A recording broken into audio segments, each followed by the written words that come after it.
idinkaga jawaabo marka ma rabo inaan faahfaahiyo intaan u dhaafo laakiin jawaabta su-aasha aad weydii jirtoon oo kooban waa taas sida aan u arko xalka xasaradaha taagan Soomaaliya xalkeedu marna ma aaminsan inuu noqon karo xabad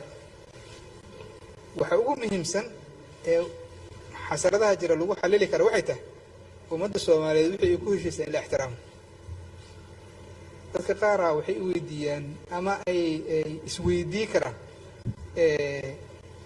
war Cabdullaahi dadkii taageersanaayo kamid ahaa dastuurka hadda jira waxaan aaminsanahay inuu ka fiican yahay kii hore maxaa meesha dadka qaarkood fahmi waxay tahay marka wariyaho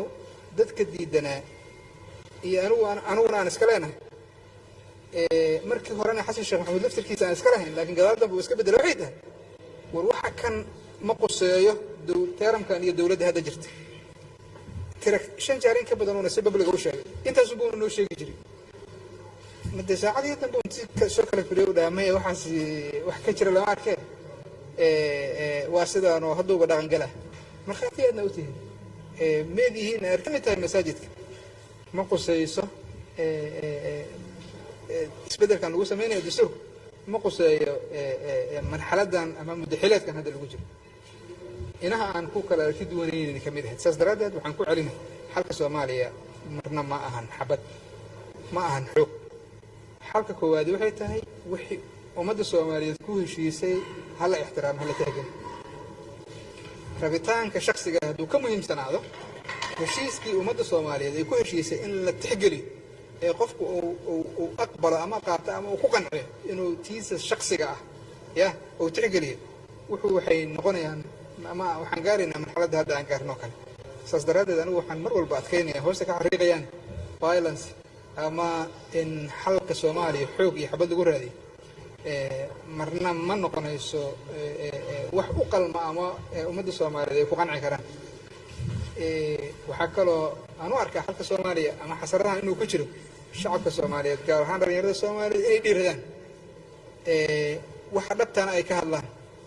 dabcan marka aan saas leeyahay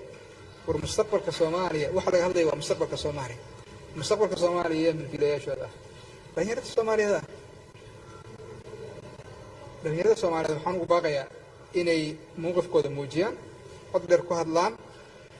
ay ka dhiidhiyaan dalka waxa ka soconaya waxaan ula jeedaa violence-ga ama crisis-ka maxaa sabab ah waddanka ka jira ama qalaasaha siyaasadeed maxaa sabab ah qofka haddii shaqo loo diro oo muddo kooban loo diro muddadaasoo uunan kari karin inuu wuxuu doono ka sameeyo ama siduu doono u dhaqmo haddii muddadaada dhammaatana waxaa laga rabaa inaad shatiga soo cusboonaysato ku laabato shacabkii ama dadkii ku soo doorto ama nidaamkii lagu soo doorto haddii lagu soo doortana khayr oo nabad haddii cid kale la doortana khayr oo nabad aniga ninka odaga ahaa xasan sheekh maxamuud beri dhaweed doorashadii ka horeysa dadkii wada diidanaayay ayaan ka midna waxaad xoogaal u aheedeen habeenadii ay crisis-ka noocan oo kale ka dhici jireen ninka odaga waxaan wada xasuusanaa luqadii uu ku hadli jiray wax kastoo oo maanta lagu dhihi lahaa ama luqad kastoo lagula hadli lahaa hore uu soo hadlay asaa ku soo hadlay marna kuma aanan fikiraynin xasan sheekh maxamuudaad markhaati u ahaanaysa ama goobjoog u ahaanaysa oo xukunka inuu sii joogo si sharci darro ah xabad ku raadinay laakiin maalinta ka dambaysa waa sii yaqiinsanaya sababaha aan shaqadii kaga tegay oo aan kamid ahaanshihii dowladda uga tegana sidaas ayay ahayd waa mahadsantihiin mar labaad iyo mar saddexaad ujeedkayga maanta wuxuu ahaa inaan 4 qodob dul maro oon idinla wadaago waana mahadsantihiin maxaa ku jira in ciidamo maleeshiyaad cawsliya aad ku abaabuleysay degmada Fudud ee waqooyiga Muqdisho dabcan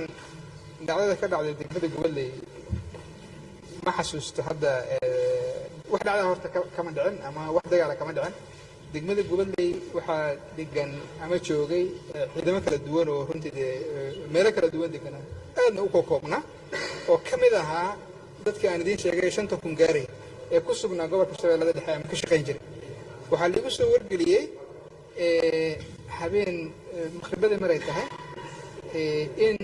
dabcan tiro kooban oo ku sugnayd halkaas oo aniga igu reeray in duulaan lagu yahay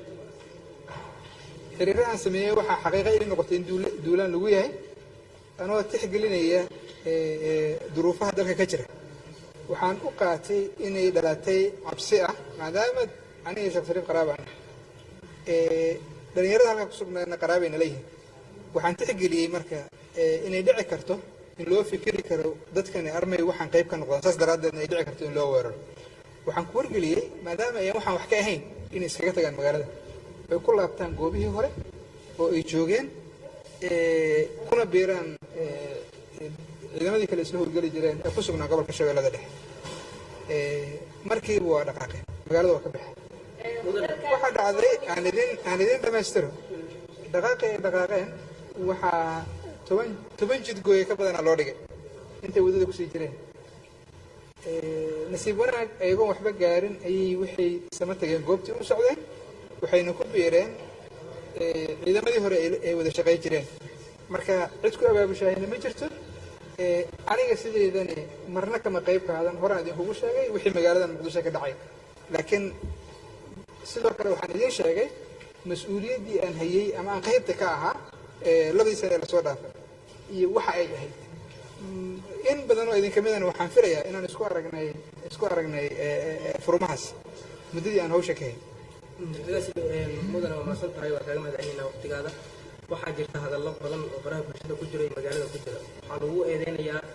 in ururka magaalada muqdisho qaybo la burburiyey inaad adigoo qayb lagu burburiyey oo madaxweynaha waxyaabahaas ku khilaaftaan arrintaas ay tahay maxaa ka jiro haddii aysan ka jirinse ururka magaalada burburiyey qayb lagu burburiyey miyaa jirta waa mahadsan tahay dhul ani la ii burburiyey ama anigu shaksiyan aan burburiyey ma jiro anaa ku xaqiijinaya intaas